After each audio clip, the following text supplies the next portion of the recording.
Suite à la dissolution du syndicat intercommunal du développement du Sud de l'Aisne, présidé par Jacques Larangot, l'Union des communautés de communes du Sud de l'Aisne est créée le 30 décembre 2002. Elle fut présidée par Jacques Larangot, puis par Renaud Dutreil et par Jacques Krabal depuis 2007. Elle regroupe les 5 communautés de communes du canton de Charly-sur-Marne, de la région de Château-Thierry, du canton de Condé-en-Brie, de l'Ourcq et du Clignon, et enfin du Tardenois. Depuis 10 ans, l'UXA œuvre pour le développement durable du territoire dans les domaines économiques, sociaux et environnementaux. Les élus et les techniciens de l'UXA contribuent à mettre en œuvre les projets du territoire, par la concertation et la coordination des acteurs. C'est aussi grâce à la participation du Conseil de développement, véritable conseil consultatif et force de proposition pour le territoire, que les actions sont possibles. Il est composé de M. Barou, président, et de Guylaine Lemaire et Jean-Claude Charbonnier, vice-président. En 10 ans, ce sont 18,2 millions d'euros de subventions qui ont été attribuées aux collectivités et aux associations du territoire. À ce jour, 11 millions d'euros ont été accordés par le Conseil régional de Picardie pour la réalisation de 250 projets grâce au programme FRDL, FRAP et CRA. Parmi ces nombreux projets, on peut citer la construction de l'écoquartier de Crésancy, qui rassemble des commerces de proximité et des logements sociaux. L'étude de faisabilité de la plateforme de tri des déchets à Lucille-Bocage, qui recevra les déchets verts et du bâtiment du territoire. Le réaménagement de l'île Lamiche à La Ferté-Milon. Le 26 novembre 2009, l'UXA a signé la première convention de mise en œuvre du programme LEADER avec le préfet de région Michel Delpuech. Pour la première fois, une enveloppe de plus d'1,63 million d'euros de subventions européennes a été attribuée pour financer les projets du territoire en matière de développement durable. La 4CB a bénéficié des aides Leader pour faire l'acquisition d'un minibus aménagé dans le transport des personnes âgées et des personnes à mobilité réduite. Le programme Leader a aussi permis le financement du pôle des pratiques artistiques à Faire-en-Tardenois pour une durée de 3 ans. Afin de développer le commerce en milieu rural, la CCI de l'Aisne a répondu à la demande de l'UXA en proposant la mise en place de la démarche Bistrot de pays. Cette opération financée par le programme Leader a pour but de contribuer au maintien des commerces de proximité dans les villages. Nous sommes allés interroger le propriétaire du restaurant Chez Nanou à Mézy-Moulins, récemment labellisé Bistrot de pays. Donc on est déjà un petit peu dans cette démarche d'avoir des produits un petit peu qualitatifs, du fait maison, des choses avec une ambiance un petit peu chaleureuse et traditionnelle. On se retrouvait dans le bistrot de pays quelque part. Ce qui me plaisait dans l'histoire des bistrots de pays, c'est qu'en fait on devenait des sortes de petits points relais des offices de tourisme. On va retrouver tout ce qu'il y a, gîtes, restaurants, les choses qu'il y a à faire dans la région. Voilà. Donc ça c'était intéressant pour moi, c'était ça qui me manquait moi techniquement. L'unification des actions enfance-jeunesse en un seul contrat a permis d'obtenir 5,6 millions d'euros depuis 2005.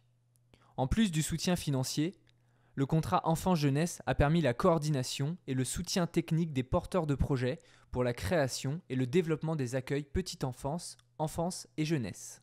Les questions de transport, de logement, d'éducation, de tourisme, de santé, de valorisation de nos paysages et espaces naturels sont des sujets essentiels qui nécessitent d'agir ensemble au niveau du pays.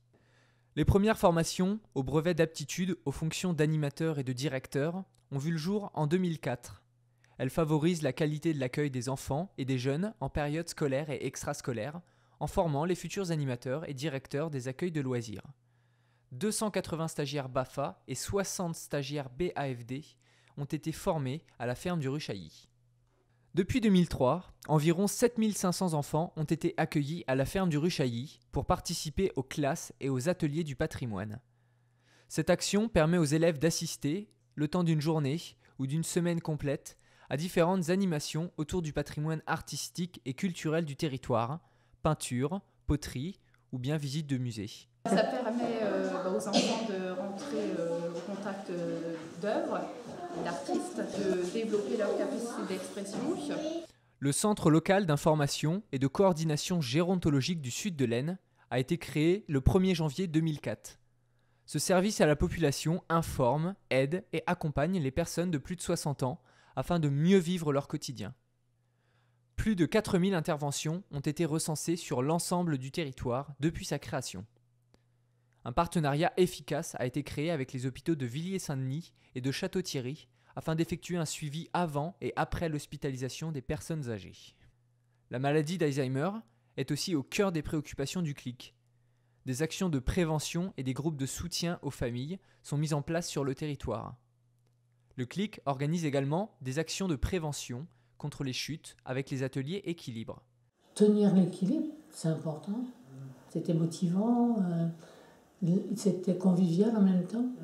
L'animatrice était à la portée des personnes qui avaient du mal à faire les exercices des ateliers.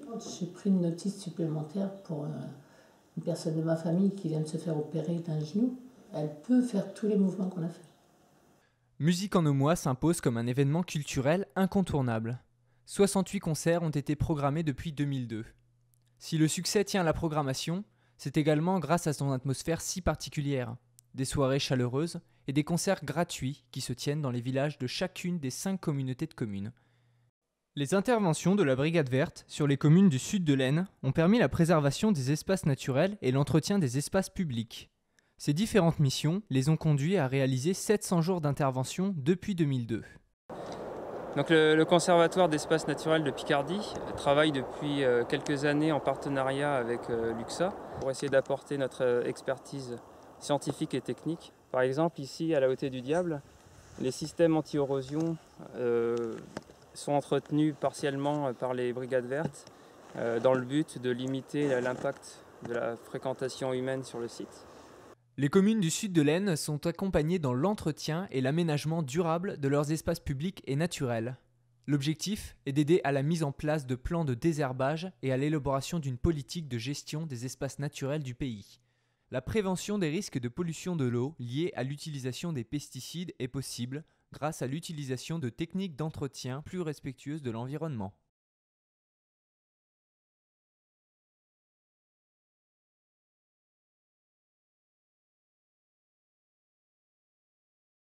Le schéma de cohérence territoriale est en cours d'élaboration depuis 2 ans. Ce document d'urbanisme planifie les évolutions prévisibles et possibles de notre territoire sur une période de 15 à 20 ans. Il a pour ambition de rendre le territoire attractif, vecteur de développement économique et touristique. Pour ce faire, des réflexions collectives sont menées sur les transports et les déplacements, le cadre de vie, l'accès aux services et la réduction de notre empreinte écologique, étudiée plus précisément dans le cadre du plan climat-énergie territorial. Le Conseil de développement, en partenariat avec le Conseil général, travaille également dans ce sens et propose de développer des aires de covoiturage sur le territoire. L'étude Tram verte et bleue viendra compléter les travaux du SCOT et du PCET.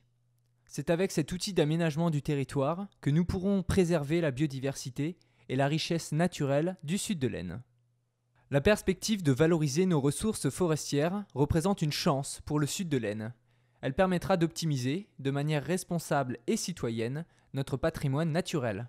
Elle favorisera la création de nombreux emplois dans des secteurs aussi diversifiés que l'abattage, la scierie, le chauffage, la construction ou la création d'objets d'art.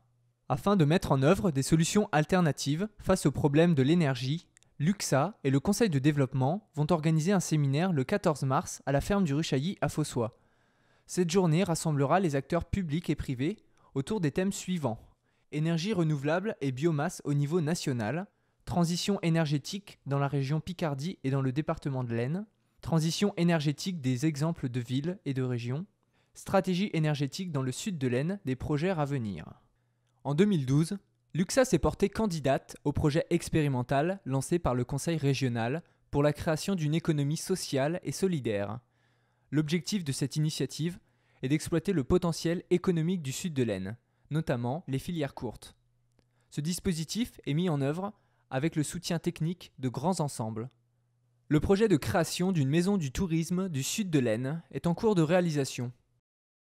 Cette réorganisation, c'est la chance pour les offices de tourisme du sud de l'Aisne, à condition de construire très vite un nouvel office de tourisme appelé Maison du tourisme du sud de l'Aisne, en phase avec l'évolution de l'environnement et l'évolution du tourisme.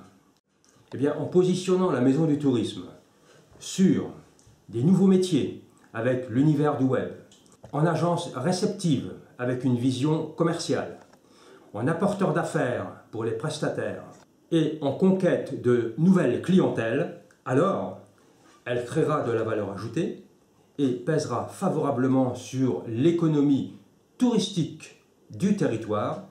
Cette recherche d'efficacité dans la mutualisation des moyens humains et matériels l'est aussi dans le domaine financier. L'organisation actuelle ne permet pas de mener une véritable stratégie de développement touristique pour la destination du sud de l'Aisne. Il s'agit de devenir une destination connue et reconnue grâce à une organisation efficace, performante, professionnelle et dynamique dans une maison du tourisme qui adapte ses missions et ses services aux attentes des clientèles et qui soit l'intermédiaire incontournable pour l'ensemble des prestataires touristiques sur le territoire. Pays d'art et d'histoire et la Véloroute Voie Verte sont autant d'autres projets qui expriment notre volonté de valoriser notre riche patrimoine historique et naturel. Ils seront des éléments supplémentaires pour notre attractivité et notre développement touristique. Depuis 10 ans, Luxa agit collectivement pour mettre en avant les avantages compétitifs de notre territoire, accroître son attractivité, sa notoriété et son rayonnement. Ce sont nos objectifs majeurs. Tous ensemble, poursuivons ces actions nécessaires pour préparer et aménager l'avenir de notre territoire.